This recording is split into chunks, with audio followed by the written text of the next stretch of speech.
የምዕራብ ለንደኑ ክለብ ቼልሲ የአውሮፓ እግር ኳስ አወዳዳሪው አካል ወይም ደግሞ ዩኤፋ አማካኝነት ቅጣት ሊተላለፍባቸው እንደሚችል እየተገለጸ ይገኛል። እንግዲህ የምዕራብ ለንደኑ ክለብ በዝውውር መስኮቱ ላይ የነበራቸውን ንቁ ተሳትፎ ተከትሎ ነው ወይም ደግሞ ከንቁ በላይ ሊባል ይችላል የነቃ ተሳትፎ ህጉን በጠበቀ መልኩ ከሆነ ችግር የለውም። ህጉን ካልጠበቀ ግን ቅጣቶችን ሊያስተላልፍ እንደሚችል ይገመታልና 200 ሚሊዮን ፓውንድ በላይ ወጪ እንዳደረጉ ይታወቃል። አወዳዳሪው አካል ደግሞ የፋይናንስ አስተዳደር ህጎችን ጥሳቸዋል በሚል ነው እንግዲህ ቼልሲ ላይ ክስ የመሰረተው ማለት ነው። ክለቡ ነገር ለመታደግ በማሰብ የስቶች ቡድኑን ለእህት ክለባቸው በመሸጥ ገቢያቸውን ለማመጣጠን ጥረት ማድረጋቸው ይታወቃል።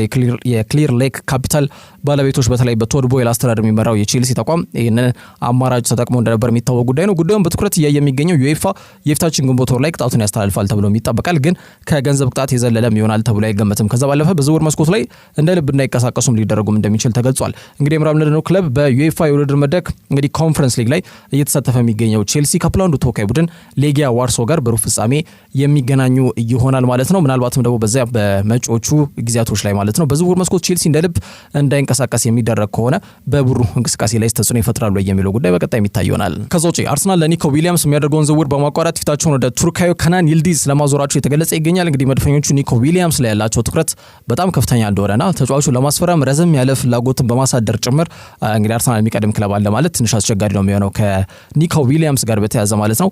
ካለፉት ሁለት የውድድር ዘመናቶች ጥሩ ትምህርት በመውሰድ ስብስባቸውን በቁጥርም በጥራትም ያሻሽሉታል ይገመታል። በዚህ ሂደት ግን ኒኮ ዊሊያምስ በሚው ዝርዝራቸው ደግሞ ስሙ ከፊት የሚጠቀሰው ተጫዋች ስለመሆኑ መረጃዎችን በጣም በስፋት ሲጠቆሙት የቆየ ጉዳይ ነው። እንግዲህ አርሰናል በተለይ ደግሞ አዲሱን ቴክኒካል ዳይሬክተር አንድሪያ ቤርታን በአሰልጣኝነት በቴክኒካል ዳይሬክተርነት ሚና ላይ ከሾሙ በኋላ ያው ንግግሮችን አቀላጥፎ በማከናወን ተጫዋቾችን የግላቸው ለማድረግ ከፍተኛ እንቅስቃሴ መጀመራቸውም ሲገለጽ መቆየቱ አይዘነጋም። ከሚመለከታቸው የተጫዋቾች ወኪሎች ጋርም ንግግር መደረጋቸውም ተጠቁሟል። በነገራችን ላይ ከኒኮ ዊሊያምስ ሪፕሬዘንታቲቭስ ወይም ደግሞ ተጫዋቹን ከሚወክሉ ግለሰቦች ጋር ቤርታ ቆይታ አድርጓል ተብሏልና የክለቡ ማለትም የአርሰናል ውዱ ሳምንት የተከፋ የሚሆንበት ኮንትራት እንዲቀርብለት ይጠብቃሉ ተብሏል። ያ ጉዳይ መገለጹን ተከትሎ ንግግሮች አሁን ባለው ወቅት ሁኔታ መቆማቸው ነው ለማወቅ የተሻለው ወይ መረጃዎች የሚጠቆሙት በዛ ደረጃ ነውና አንድሪያ ቤርታ በተለይ ከአሰልጣኝ ሚኬል አርቴታ ጋር በጋራ ለማስፈረም ከሚያስባቸው ተጫዋቾችን ይበልጥ በተለይ ድርድራቸውን ቶሎ ለመቋጨት ለማጠናቀቅ ጥረት እያደረጉ ይገኛሉ። የማይሆን ወይም የማይመስል ጉዳዮች ካሉ ደግሞ ወዲያውኑ አቋርጠው ፊታቸውን ሌሎች ተጫዋቾች እየዞሩ ነው የሚገኙትና ቱርካዊ ከናን ይልዲዝ ላይ ደግሞ አሁን ትኩረታቸው ያረፈበት ሌላው ተጫዋች ነው ተብሏል። የኒኮ ዊሊያምስ እንቅስቃሴ ምናልባት አሁን ከቆመበት ይቀጥላል ወይ የሚለው በቀጣይ የሚታይ ጉዳይ ይሆናል። ከናን ይልዲዝን ለማስፈረም ያው ከጁቬንቱስ ጋር ንግሮች ላይ አሁን ደግሞ በይፋ ላይ እንደሚገኙ ጊቭሚ ስፖርት ዘጋቢው ቤን ጃኮብስ ያው ትኩረት አድርጎ ይሰራል በዚህ ጉዳዮች ላይ እንደሚታወቀው የጋዜጠኛና ይህን ጉዳይ ይዞት ወጥቷል። ከዚህ ጎን ለጎን የኒውካስሉ አማካኝ ሳንድሮ ቶናሊም ዳግም ወደ ጣሊያን የሚመለስበት እድል ሊኖር እንደሚችል እየተገለጸ ይገኛል። ምናልባትም የጁቬንቱስ የክረምቱ ዋነኛ ዕቅድ ሳንድሮ ቶናሊም እንደሆነ ነው መረጃዎች በስፋት እየጠቆሙ የሚገኙት። ከጁቬንቱስ እግር ኳስ ክለብ ጋር በተያያዘ እንደሚታወቀው የቡድኑ ስራ አስኪያጅ ሞሪዚዮ ስካንቪኒዮ ነው የሚባሉት። እንዲሁም ቴክኒካል ዳይሬክተሩ ወይም ቺፍ ኤክስኪዩቲቭ ላውራ ካፒዮሎ እንዲሁም ቴክኒካል ዳይሬክተሩ ክሪስቲያኖ ጉንቶሪ በይፋ ባደረጉት ጉዳይ ወይም ደግሞ ይፋ ባደረጓቸው ጉዳዮች መሰረት ክለቡ በቅርብ ጊዜ የነበረበት የኤፍኤፍፒ የጫና ነፃ መውጣቱ ይታወቃል። ያን እንደ ትልቅ ስኬት የታየ ሲሆን ክለቡ በመጪው ክረምት የዝውውር መስኮት ላይ ከሌሎች የሴሪያ ክለቦች ባልተናነሰም እንደሚንቀሳቀስ በዝውውር መስኮት ላይ ይጠበቃል። የ19 ዓመቱ ቱርካዊ የግራ ክንፍ እንግዲህ አጥቂ መስመር ተጫዋች ሆነው ከናን ይልዲዝ በበርካታ ክለቦች የሚፈልግ ተጫዋች ነው። የግራ ይባላል እንጂ ሁለገብ ነው። በቀኝ መስመር ላይ የሚጫወት ጥሩ አቅም ያለው ተጫዋች ነው። ስለዚህ ጥሩ ገቢ ካስገኘ ተጫዋቹ እንዲሸጥ ቦርዱ መወሰኑን ተከትሎ ከናን ይልዲዝ ወዴት ያምራል የሚለው ጉዳይ ይጠበቃል። ተጫዋቹ ባሳለፍነው ነሐሴ ወር እስከ 2028 እስከ 2029 ውድድር ዘመን ከአሮጊቷ ጋር የሚያቆይ ውልን መፈረሙ የሚታወቅ ጉዳይ ነው። ተጫዋቹ በዚህ እድሜው በአጠቃላይ ለጁቬንቱስ ወደ 74 ጨዋታዎች ላይ ተሰልፎ ተጫውቷል። 11 ጎሎችን ሲያስቆጥር 5 ኳስ አመቻችቶ አቀብሏል። በፕሪሚየር ሊጉ ብቻ በቼልሲና በጣም በአርሰናል በጥብቅ ይፈለጋል። በባየር ሙኒክ አካዳሚ ነው የወጣው። ከናን ይልዲዝ በ2022 ጁቬን የተቀላቀለ ተጫዋች ነውና ለሀገሩ በዚህ ለጋ ዕድሜው በጣም ትልቅ አስተዋጽኦ ካበረከቱ ተጫዋቾች መካከል ስሙ ይጠቀሳል። እንደምናስታውሰው ባሳለፍነው ክረምት በተደረገው የጀርመን የአውሮፓ ዋንጫ ላይ ሀገሩ ቱርክ እስከ ሩብ ፍጻሜ ድረስ እንድትጓዝ ከአርዳ ጉለር ባልተናነሰ በጣም ትልቅ ሚና ከነበራቸው ተጫዋቾች መካከል አንዱ ከናን ይልዲዝ ነውና አርሰናል ለሶስተኛ ተከታታይ ዓመት ተመሳሳይ ተጫዋቾችን በመያዝ ሮቴሽን ወይም እየተለዋወጡ ግን ደግሞ ውጤታማ እንቅስቃሴን ማድረግ የሚችሉ በጣም በቁጥርም በጥራትም ዝግጁ የሆኑ የተጫዋቾች ስብስብ ውስጥ የለም። እንደዛ አይነት ሪኳየርመንት ወይም ደግሞ መስፈርትን የሚያሟላ አይነት ተጫዋች ወይም በሮቴሽን እየተለዋወጠ ለቡድኑ ልዩነት የሚፈጥር አይነት ተጫዋች የለም። ስኳድ ብዙም በዛ ደረጃ አይደለም። የስብስብ ጥልቀታቸው በዛ ደረጃ አይደለምና ያ ሳይሆን እያሳለፉ የሚገኙት ሶስተኛ ተከታታይ የውድድር ዘመን ሆኖ እየታየ ይገኛል። ያም በዚህ በ2024 በያዝነው የውድድር ዘመን ላይ ብዙ ሳይዘልቁ ያሰቡትን ርቀት በጊዜ ተቀጭቶ ቡድኑን በአጠቃላይ ዋጋ በሚገባ እያስከፍላቸው እንደሚገኝ እያየ ነው። በ11 ነጥብ ርቀት ሁለተኛ ደረጃ ላይ በፕሪሚየር ሊጉ እንዲቀመጡ ያስገድዳቸው ምክንያት አንዱም ያ ነው። ታዲያ ከግራ ክንፍ እየተነሳ ሁሌም ወደፊት በመሄድ ተከላካዮችን ለማለፍ ሳጥን ውስጥ ጥሩ ኳሶችን ለማቀበል ጥረት የሚያደርገው ከናን ይልዲዝ ለሚኬል አርቴታ ቀሪ በጣም የቡድን ግንባታ ማለትም ክፍተት የሚታይባቸውን የአጥቂ መስመር ለማጠናከር ሁነኛው ተጫዋች ስለመሆኑም ታምኑበታል ተብሏል። ቱርካዊ አስደናቂ የክንፍ አጥቂ መስመር ተጫዋች በቲያጎ ሞታ ስር አምና ሁሉም ጨዋታዎች ላይ ተሰልፎ ተጫውቷል። 6 ጎል አስቆጥሮ 4 ኳስ አመቻችቶ አቀብሏል። አምና ኳስና መረብን ማገናኘት በጣም ከብዶት 13 ጨዋታ ገደማ ባቸው ውጤት እየተጓዘ ላለው ጁቬንቱስ ይህ ቁጥር ቀላል አይደለም። ሞታ ከተሰናበተ በኋላ በመጣው አዲሱ አሰልጣኝ ኢጎር ቱዶር ስር ተጫዋቹ በቋሚነት ተመራጭ ሆኖ እየታየ ነው የሚገኘው። የመጀመሪያ ጎሉንም በዚያ አሰልጣኝ ስር ማስቆጠሩ አይዘነጋም። ቢያንኮኔሪቾ ዘንድሮ የሻምፒየንስ ሊግ ተሳታፊ የሚያደርጋቸውን ቲኬት የሚቆርጡበትን አራተኛ ደረጃን ይዞ ለማጠናቀቅ ከፍተኛ ጥረት እያደረጉ ይገኛሉ። ከሮማ ከላዚዮ እንዲሁም ደግሞ ከቦሎኛና ከፊዮሬንቲና ጋር ፉክክር ውስጥ ይገኛሉ። አሁን ባለው ወቅት ሁኔታ የሻምፒየንስ ሊግ ቦታን ይዘው ማጠናቀቅ ካልቻሉ ግን ይህን ኮከብ ለመሸኘት ይገደዳሉ ሲል ጋዜጣ ዴሎ ስፖርት ይዞት የወጣው መረጃ ያመላክታል። አርሰናል እንግዲህ ያው ተጫዋቹን ለማስፈረም በሚደረገው ፉክክር ብቻቸውን አይደሉም። ዩናይትድ፣ ቼልሲ በጣም በጥብቅ ተጫዋቹን ፈላጊ ሆነው ብቅ ያሉ ክለቦች ስለመሆናቸው የተገለጸ ይገኛል። ይህ በእንዲህ እንዳለ ግን በመጪው ክረምት ጁቬንቱሶች ጣሊያናዊን አማካኝ ሳንድሮ ቶናሊ ማግኘት የሚችሉበት አጋጣሚ ካለ ጥረት እንዲያደርጉ ቦርዱ ወስኗል ተብሏል። ያው ተጫዋቹ ወደ ጣሊያን መመለስ ይፈልጋል የሚሉ ጉዳዮች በጭምጭምታ መልኩ ሲነሱ መቆየታቸው አይዘነጋም። በጣም የተረጋጋ የሚባል የአማካኝ መስመር እንደሌለው ነው የሚያምነው። እንግዲህ ኢጎር ቱዶር እንግዲህ ቡድኑን ከተረከበ ከአጭር ጊዜ በኋላ እርግጥ እንደ ያምበልነት የሚሆን ሎካቴሊ መስጠት፣ አንዳንድ ተጫዋቾችን ወደ ቋሚ አሰላለፍ ማምጣትና ተያያዥ ጉዳዮች እየታዩበት ይገኛሉ። ለምሳሌ ዱሳን ቭሎቪች በቲያጎ ሞታ ጀርባውን የተሰጠው ተጫዋች ነበር። አሁን ቋሚ አሰላለፍ ውስጥ የተካተተ ነው። በውሰት የመጣው ራንዳል ኮሎሞኒ ደግሞ ያው ገፈት ቀማሽ ሆኖ ወደ ተቀያሪ ወንበር የወረደ ተጫዋች ነው። ሁሌም በእግር ኳስ ላይ ያለ ነው። አንዳንድ አሰልጣኞች ሲመጡ መለወጥ ነገሮች ይኖራሉ በስብስብ ውስጥና ሎካቴሊ አንበልነት ሚና ተሰጥቶታል። ኬፍረን ቱራም ግልጽ በሆነ መልኩ የአማካይ መስመሩን ከዚህ ተጫዋች ጋር እየመራ ይገኛል። ኩፕ ሜነርስ እድል እየተሰጠው ነው ተደጋጋሚ በሆነ መልኩ ከተቀያሪ ወንበር ላይ ግን አሁንም ቢሆን የአማካይ መስመራቸው መታደስ መቻል እንዳለበት ነው ኢጎር ቱዶር የሚያምነው። በዛ ሂደት ቶናሊ እንዲፈርምለት ፍላጎት አለው ተብሏል። የኒውካስል እግር ኳስ ክለብ ውዱ ግዢ ነው፣ እንዲሁም ውዱ ጣሊያናዊ ተጫዋች እንደሆነ ይታወቃል። ቶናሊ ማግፓይሶቹ የሻምፒየንስ ሊግ ቲኬትን ዘንድሮ መቁረጥ የማይችሉ ከሆነ ተጫዋቹ ምናልባት ለመሸጥ ከፍተኛ ጫና ውስጥ ሊገቡ ይችላሉ ከፔሳር ጫና ጋር በተያያዘ የሚሉ ሀሳቦች ጎን ለጎን እየወጡ ይገኛሉ። አርሰናል ደግሞ በዋናነት ከናን ይልዲዝን ትኩረት አድርገው ምናልባት የዝውውር አቅጣጫቸውን ወደዚህ ተጫዋች በማዞር የዊሊያምስ ጉዳይ ብዙም ተስፋ ከሌለው ይህን ተጫዋች ለማስፈረም ጥረት እንደሚያደርጉ ነው የተገለጸ የሚገኘው። ከዛ ውጪ አንቶኒ ዶስ ሳንቶስ ውሉን ቋሚ እንዲያደርግ ማይፈነቀል ድንጋይ አይኖርም ሲል የሪያል ቤቲስ ስፖርቲንግ ዳይሬክተር አሳውቋል። እንግዲህ ብራዚላዊ አንቶኒ ወደ ስፔን ካመራ በኋላ በጣም አስደናቂ የሚባል ጊዜን እያሳለፈ ይገኛል። እንደ ግልም እንደ ቡድንም በሲቪያ ከተማ በጣም በአጭር ጊዜ ውስጥ ፋን ፌቨራይት መሆን የቻለ ወይም ደግሞ በደጋፊዎቹ የሚወደድ ተጫዋች ሆኖ እየታየ ይገኛል። እንግዲህ አንቶኒ በቤኒቶ ቪላ ማለት ነው። እንግዲህ ክለቡ በቀጣይ ዓመት የአውሮፓ ሻምፒየንስ ሊግ ተሳታፊ ለመሆን እየሄዱ ያለበትን ርቀት ለማጠናከር ዘንድሮም ከዛ ውጪ በኮንፈረንስ ሊግ ላይ እየተሳተፉ ነው። በነገራችን ላይ ቤቲሶች ያንንም ጉዟቸውን ለማጠናከር የተጫዋቹ ሚና በጣም ከፍተኛና ዘላቂ ይሆናል ተብሎ ይገመታል። በቀሪ የውድድር ዘመን ምናልባት የቤቲስ እንቅስቃሴ ምን ይሆናል ከአንቶኒ ጋር በጋራ በመሆን የሚለው ጉዳይ ይጠበቃል። ሪያል ቤቲስ ያው አንቶኒን በቋሚ አሰላለፍ ውስጥ አካተው ካከናወኑት ያለፉት 9 ጨዋታዎች 6ቱን ማሸነፍ ችሏል። እንዲሁም ደግሞ ባሳለፍነው ቅዳሜ ከሜዳቸው ውጪ ተጉዘው የሊጉ መሪ ባርሴሎና ነጥብ ማስጣላቸው አይዘነጋም። ወደ ሎስ ኮምፓኒስ ተጉዞ ማለት ነው። ጨዋታው አንዳቻ በሆነ ውጤት መጠናቀቁ የሚታወቅ ጉዳይ ነው። ታዲያ ክለቡ ስፖርቲንግ ዳይሬክተር ማኑ ፋጃርዶ በቻለው በአቅማችን መሰረት እስከሆነ ድረስ አንቶኒን ውሉን ቋሚ እንዲያደርግ ማንፈነቀለው ድንጋይ አይኖርም። ክለባችን ላይ በጣም ጥሩ እንቅስቃሴ እያደረገ የሚገኝ ተጫዋች ከመሆኑ ጋር በተያያዘ ተጫዋቹን ውሉን ቋሚ እንዲያደርግ መፈለጋችን የሚታወቅ የሚገመት ጉዳይ ነው፣ ግን ከፍተኛ ጥረት እናደርግበታለን ሲል ሀሳብ ሰጥቷል ማለት ነው። ለዩናይትድ የመልካም ዜናም ሊሆን ይችላል። ምክንያቱም ተጫዋቹን ያው በ2022 ከአያክስ ለማስፈረም የወጡት ወደ 86 ሚሊዮን ፓውንድ ገደማ እንደሆነ ይታወቃል። ስለዚህ መጠነኛ በሆነ መልኩ ከተጫዋቹ ሽያጭ የሚተኩት ገንዘብ ሊኖር እንደሚችል ይገመታል ማለት ነው። አንቶኒዮ በቤኒቶ ቪላማሪን እስካሁን ባደረጋቸው በአጠቃላይ 13 ጨዋታዎች የ8 የጎል ተሳትፎች አሉት። 4 ጎል አስቆጥሯል። 4 ኳስ አመቻችቶ ማቀበል ችሏል። ይበልጥ ከማጥቃት እንቅስቃሴ መሰረት ካደረጉ ተጫዋቾች ከና ኢስኮ ጋር የፈጠረው ጥምረትም ከሜዳም ከሜዳ ውጪም ጥሩ እንደሆነ ማንሳት ይችላል። የቡድኑ ስፒሪት ነው ዋናው ነገር። ሜዳ ላይ ብቻም ሳይሆን ከሜዳ ውጪም ጥሩ ግንኙነት ካላቸው ሜዳ ላይ ልዩነቶች መፍጠር ይችላሉና ተጫዋቹ በስፔን ኑሮም አየር ንብረቱ እንደተመቸውና ወደ እንግሊዝ መመለስ እንደማይፈልግ ነው እየተገለጸ የሚገኘው ባለው ወቅት። ከዛ አንጻር ዩናይትድ አስገድደው ወደ ማንቸስተር ከተማ እንዲመለስ ተጫዋቹን የማድረግ ፍላጎቱ ቢኖራቸውም ውጤቱ ግን ፍሬያማ እንደማይሆን መመልከት ይቻላል። ምክንያቱም በሌላ ክለብ ሻይን እያደረገ የሚገኝ ተጫዋች ካለ ለምንድነው የክለብ ጥሩ እንቅስቃሴ የሚያደርገው ማድረግም አለበት በሚል መንፈስ ማለት ነው። በዛ መንገድ ምናልባት አንቶኒን በቋሚነት ወደ ሪያል ቤቲስ እንዳያቀና በማድረግ ክለባቸው ውስጥ ልዩነት እንዲፈጥር ጥያቄ ሊያቀርቡ ይችላሉ ተብሎ ይገመታል። ግን በግድ የሚሆን ነገር የለም። አንቶኒ ዶስ ሳንቶስ በቤቲስ ሁሉን ቋሚ የማድረግ ፍላጎት ተጫዋቹም አለውና ምን አይነት እንቅስቃሴዎች ይጠበቃሉ የሚለው ጉዳይ በቀጣይ የሚታይ ይሆናል።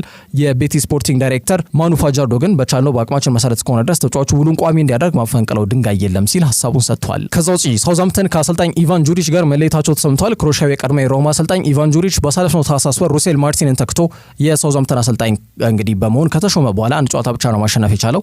ተከታታይ 7 ጨዋታዎችን በመሸነፍ ቡድኑ ገና 7 ጨዋታዎች እየቀሩ በሊጉ ለመትረፍ 22 ነጥቦችን የጠየቀ ቡድን መሆኑን ተከትሎ ከሊጉ በጊዜ በመጡበት ዓመት ለመሰናበት መገደዳቸው መረጋገጡ አይዘነጋም። እንግዲህ ማለት ኢቫን ጁሪች በቅዱሳኖቹ ቤት በጣም ቡድኑ ዝቅተኛ ነጥብ ይዞ እንዲያጠናቀቅ ያደረገ በጣም በታሪክ አስከፊ ውጤትም እንዲያስመዘግቡ ምክንያት የሚሆነው ጣት የሚቀሰርበት ገፈት ቀማሹ አሰልጣኝ ያደርገዋል። በአማካኝ አሰልጣኙ በአንድ ጨዋታ አንድ ቡድን 3 ነጥብ ነው የሚያገኘው፣ እሱ ግን በአማካኝ 0.2 ነጥቦችን ነው የሚያገኘው። ይሄ ደግሞ እንደ አውሮፓውያን አቆጣጠር ከ1992 ወዲህ በክለቡ ዝቅተኛ ነጥቦችን ያገኘ አስከፊው አሰልጣኝ የሚለውም ታርጋ እንዲለጠፍበት ያስገድዷል። በነገራችን ላይ በቶተናም 3-1 በሆነ ውጤት በፕሪሚየር ሊጉ ባሳለፍነው እሁድ በተሸነፉበት መርሃ ግብር ላይ ከጨዋታው በኋላ በሰጠው ሀሳብ ማለት ነው የሚመጥን አይነት ቡድንም አይደለንም፣ ቁመናችን ያን ነገር ያመላክተም ያለውን እውነታ መቀበል አለብን ብሎ ተናግሮ እንደነበር አይዘነጋምና በይፋ እስኪሰናበት ድረስ በአሰልጣኝነት የቆየበት 107 ቀናቶች ናቸው። ያም በፕሪሚየር ሊግ በአጭርነቱ 11ኛ ደረጃ ላይ እንዲቀመጥ ያስችለዋል። የ49 ዓመቱ ክሮኤሺያዊ አሰልጣኝ በዚህ ዓመት ከአሰልጣኝነቱ ሲሰናበት ወይም ደግሞ ሲባረር ለሁለተኛ ጊዜ ያደርገዋል። ሲቪው ለአሰልጣኝ ማህደሩ ወይም ወደ ሌሎች ክለቦች ለማሰልጠን በሚያደርገው ጥረት ላይ አሉታዊ ተጽዕኖ የሚያሳድርበታል ተብሎ ይገመታል። ባሳለፍነው ህዳር ወር ከጣሊያኑ ቡድን ሮማ ቤት ባደረጋቸው 12 ጨዋታዎች 4ቱን ብቻ በማሸነፍ ከክለቡ ጋር መሰናበቱ አይዘነጋም። አሁን ደግሞ በቅዱሳኖቹ ተሰናብቷል።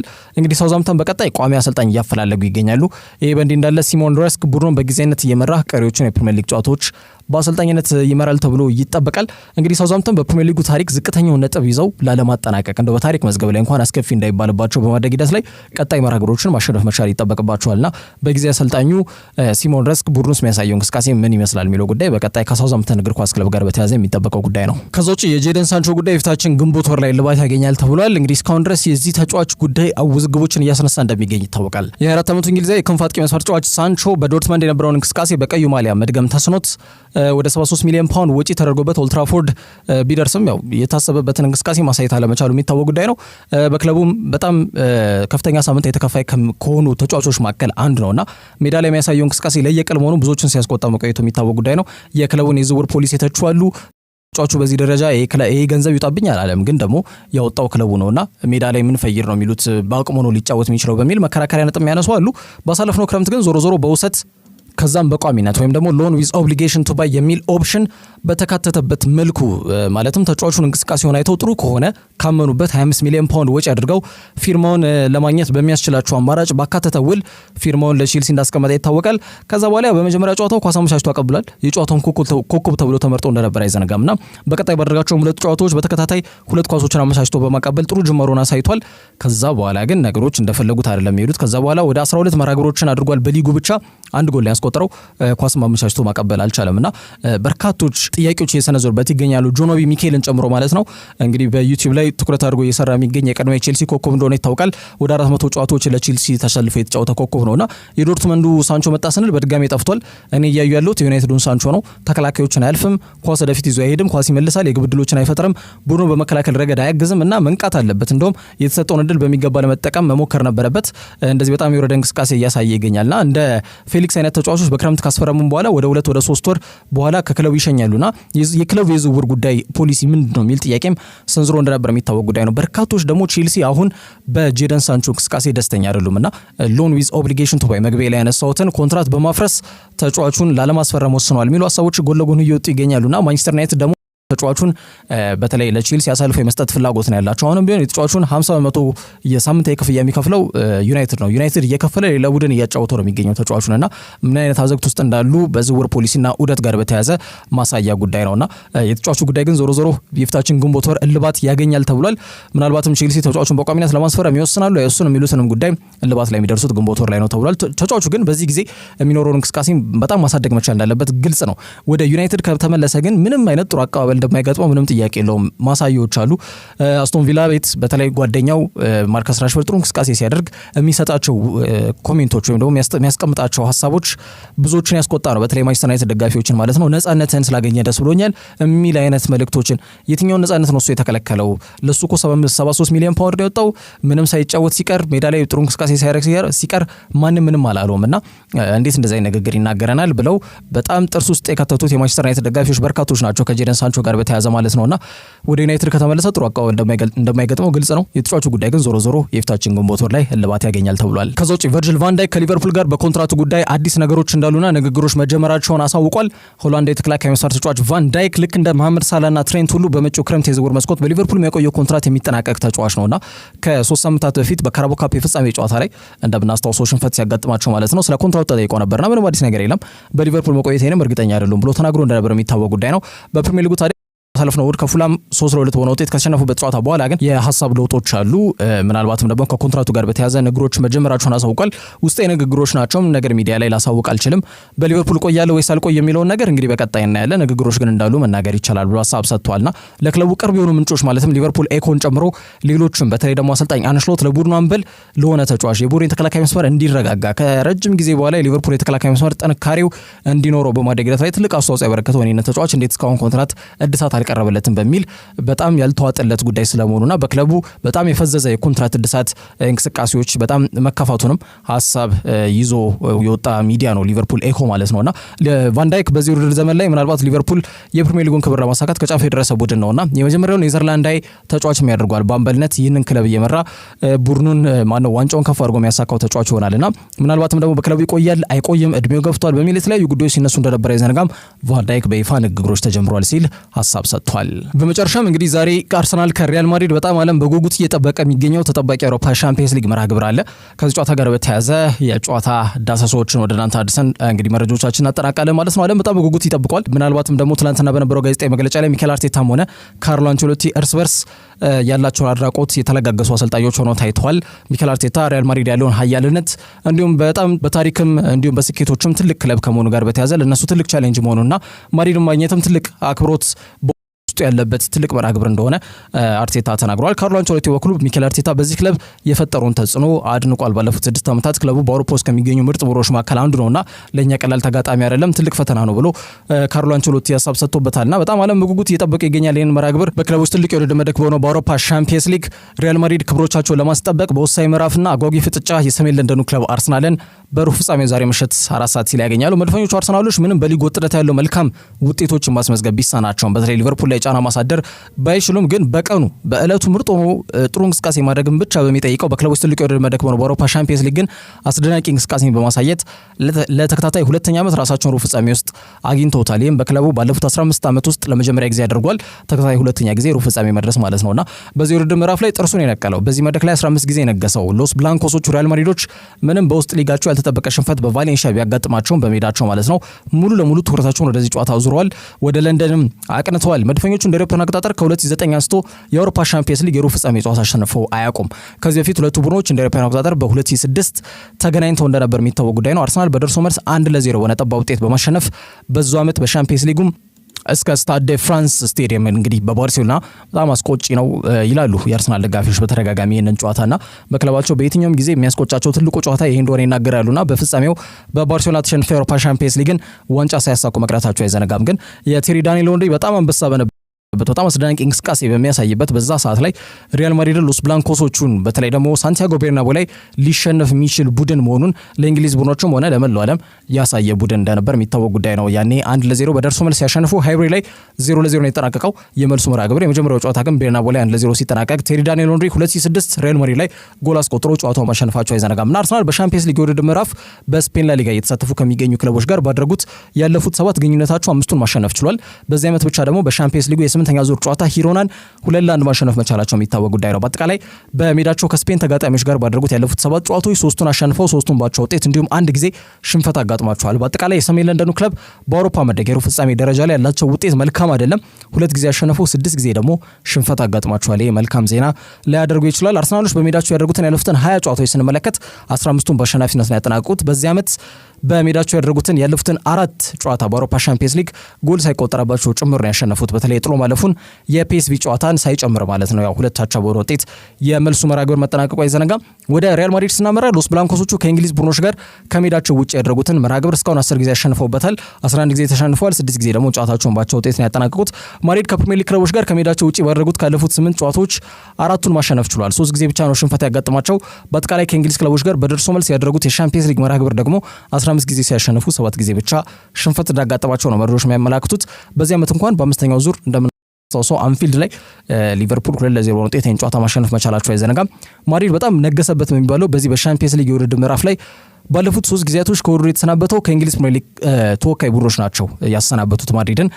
በ2020 በ2021 የአውሮፓ ሻምፒየንስ ሊግ የውድድር ምዕራፍ በግማሽ ፍጻሜው በምዕራብ ለንደኑ ክለብ ቼልሲ፣ ከዛ ውጪ በ2019 እና በ2022 ደግሞ በማንቸስተር ሲቲ ከጥሎ ማለፍና ከግማሽ ፍጻሜ ውድድር በደርሶ መልስ ተረተው ከውድድሩ ውጪ መሆናቸው የሚታወቅ ጉዳይ ነው። ስለዚህ ምናልባትም አርሰናል እድል እንዳለው ይሄ ማሳያ ቁጥራዊ መረጃ ነው። ሎስ ብላንኮሶቹ በአውሮፓ በአጠቃላይ በሩብ ፍጻሜ ጨዋታ ላይ ሲደርሱ ለ40ኛ ጊዜ አድርጓል። በዚህ ጊዜ 33ቱን ሲያሸንፉ 6 ጊዜ ብቻ ሽንፈት አጋጥሟቸዋል። በዚህ ዓመት በከተማ ተቀናቃኛቸው በአትሌቲኮ ማድሪድ ያጋጠማቸው የ1-0 ሽንፈት ባለፉት 35 ጨዋታቸው 11ኛው ሆነው በመዝገቡ የሚታወቅ ጉዳይ ነው። በዚህ ዓመት በፈረንሳዩ ተወካይ ቡድን ሊል እና በእንግሊዙ ተወካይ ቡድን ሊቨርፑልም ሽንፈት አጋጥሟቸዋል። ሪያል ማድሪዶች በሻምፒየንስ ሊጉ ብቻ ደግሞ ሩብ ፍጻሜ ሲደርሱ ለ21ኛ ጊዜ ነው። ከባየር ሙኒክ በመቀጠል እዚህ ደረጃ ላይ የደረሰው ሁለተኛው ክለብም ያደርጋቸዋል። ከቡድን ዜሮቻቸው ጋር በተያያዘ ባለሜዳዎቹ አርሰናል ቤት ያው በርካታ ተጫዋቾች ጉዳት እንዳለባቸው ይታወቃል። የማል ተከላካዩ ማጋሌሽ ከዚህ ዓመትም ውጪ መሆኑ ነው እየተገለጸ የሚገኘው። ወደ ሜዳ የሚመለስበት እድል ጠባብ ነው ተብሏል። ከዛ ውጪ በሀገራት የኔሽንስ ሊግ ጨዋታ ሀገሩ ጣሊያን ወክሎ ጉዳት ያጋጠመው ካሊያ ፊዮሪ ከዛሬው ጨዋታ የመድረሱ ነገር አጠራጣሪ ነው ተብሏል። ከዛ ውጪ ቶሚያሱ፣ ጋብሪኤል ሱስ፣ ሃቨርስ ከዚህ ጨዋታ ውጪ ናቸው። መልካሙ ዜና ለ3 ወር ከሜዳ ርቆ የቆየው ቡካዮ ሳካ በሙሉ ጤንነት ሙሉ 90 ደቂቃ ተሰልፎ ይጫወታል ተብሎ የሚገመት ሲሆን ቤን ዋይት እንዲሁም ዩሪየን ቲምበር ለጨዋታው ዝግጁ ይሆናሉ ተብሎ ይገመታል። ቡካዮ ሳካ እንዲሁም ትላንትና በነበረው መግለጫ ላይ በዚህ ክለብ በርካታ ስኬቶችን ማሳካት እንደሚፈልግ ተናግሯል። ለሱም ትልቁ መርሃ ግብር ምናልባትም በአርሰናል ማሊያ ለብሶ የሚያደርገው ትልቁ መርሃ ግብር የዛሬው የሪያል ማድሪድ ጨዋታ መሆኑን መናገሩ አይዘነጋም። በእንግዶቹ ማድሪድ በኩል ኦርሌን ሾሜኒ በ5 ቢጫ ካርድ ምክንያት በቅጣት ጨዋታ አይሰለፍም። ከሱ ውጪ ከሀገራት ጨዋታ በኋላ በክለብ እግር ኳስ ያልተመለከትነው ግብ ጠባቂ ቲቦ ኮርቷ ያለፉት 2 ጨዋታዎች በጡንቻ ህመም ምክንያት አልፈውታል። በዚህ ተጠባቂ ጨዋታ ላይ ግን ይደርሳል ተብሏል። ከተጓዥ የማድሪድ ቡድን ጋር አብሮ ወደ ለንደንም ስለማቅናቱ ለማወቅ ተችሏል። ከዛ ውጪ ፈርላንድ ሜንዲ፣ ዳኒ ሴባዮስ እንዲሁም ኤደር ሚሊታውና ዳኒ ካርቫል ጉዳት ላይ የሚገኙ ተጫዋቾች ስለሆኑ ከዚህ ጨዋታ ውጪ ናቸው። ይሄ በጣም እጅግ አጓጊና ተጠባቂ መርሃ ግብር ዛሬ ምሽት 4 ሰዓት ሲል የሚከናወን ይሆናል። ከ60 ሺህ ደጋፊዎች በላይ መያዝ በሚችለው ኤምሬት ስቴዲየም ነው የሚከናወነው። ሚኬል አርቴታ ትላንትና በሰጠው ጋዜጣዊ መግለጫ ላይ በተለይ ዛሬ በሚደረገው ተጠባቂ መርሃ ግብር ላይ ጨዋታው መመልከት ሳይሆን ከኛ ጋር እኩል ጨዋታውን እንድትጫወቱ ነው የምንጠይቀው ሲል ለደጋፊዎቹ ጥሪ ያቀርባል። ይሄ ማለት ቡድኑ ጨዋታውን ከማድረጉ ከ35 ደቂቃ ፊት ለዋርማፕ ይወጣሉ እንደሚታወቀው ተጫዋቾቹና ያኔ አፍ እስከ ገደሙ ስቴዲየሙ ሞልቶ ማየት እንደሚፈልግና ለጨዋታ ብቻ ደጋፊዎቹ እንዳይመጡ በዛሬው ተጠባቂ መርሃ ግብር ላይ ሲል እንግዲህ ሚኬል አርቴታ ለደጋፊዎቹ ጥሪ ማቅረቡ ይታወቃል። ጨዋታው እንግዲህ ቦስኒያዊ ዜግነት ያለው ኢርፋን ፔልጅቶ ይመራዋል። የ40 ዓመቱ የአልቢትር በዚህ ዓመት ማድሪድ ከሌፕዚግ ጋር ያደረጉትን የአውሮፓ ሻምፒየንስ ሊግ ጨዋታ በማል አልቢትርነት መርቷል። አርሰናልን ደግሞ በኤሮፓ ሊግ ከኖርዌይ ተወካይ ቡድኖች ከቦደ ግሊምት እንዲሁም ደግሞ ከሞልደ ከተባሉ ቡድኖች ጋር ያደረጉትን ጨዋታ ዳኝቷል። የቪዲዮ ዳኝነቱን ጀርመናዊ ዳኞች ባስቲያን ዳንከርትና ክርስቲያን ዲንገርት የሚመሩትም ይሆናል ተብሏል። ከዚህ ተጠባቂ መርሃ ግብር ጋር በተያያዘ ምናልባት አንድ ላይም የተጫወቱ ተጫዋቾች እንዳሉ ይታወቃል። እንዲሁም ደግሞ በአርሰናል ቤትም ቆይታ ያደረጉ አሁን ማድሪድ የሚገኙና በማድሪድ ቤት ቆይታ አድርገው ደግሞ አሁን ደግሞ አርሰናል ቤት የሚገኙ ተጫዋቾች አሉ። ኦዴጋርድ ለዚህ ማሳያ ነው። 8 ጨዋታ አድርጓል በነገራችን ላይ ለማድሪድ ወደ አርሰናልን ከመቀላቀሉ በፊት በ2021 ጥር ወር ላይ ማለት ነው። ከዛ ውጪ ዳኒ ሴባዮስ ደግሞ በውሰት አርሰናል ቤት ከ2019 እስከ 2021 ቆይቷል። በዚህ ጊዜያቶች ውስጥ 77 ጊዜ ለዚህ ክለብ ለአርሰናል ተሰልፎ መጫወቱ አይዘነጋም። አሁን ማድሪድ ቤት ነው የሚገኘው። በሚኬል አርቴታም ሰልጥኗል ማለት ነው የተጫዋችና በጉዳት ምክንያት ዛሬ ባይሰለፍም ምናልባት የመልሱ መርሃ ግብር ላይ ሊደርስ ይችላል ተብሎ ይገመታል። ከዛ ውጪ በእንግሊዝ እንደነ ሞድሪች፣ ኮርቷ፣ ሩዲገር፣ ቤሊንጋም፣ ብራሂም ዲያዝ የእንግሊዝን እግር ኳስ ጠንቅቀው ያውቃሉ። ሚኬል ሜሪኖ፣ ቶማስ ፓርቴ እንዲሁም ኬረን ቲርኒ፣ ኔቶ ደግሞ የስፔንን እግር ኳስ በጣም ጠንቅቀው ያውቁታልና አንድ ላይ የተጫወቱ ተጫዋቾች የብራሂም ዲያዝና ዚንቼንኮና ጋብሪኤል ሱስ ሲቲ ቤት አንድ ላይ ተጫውተዋል።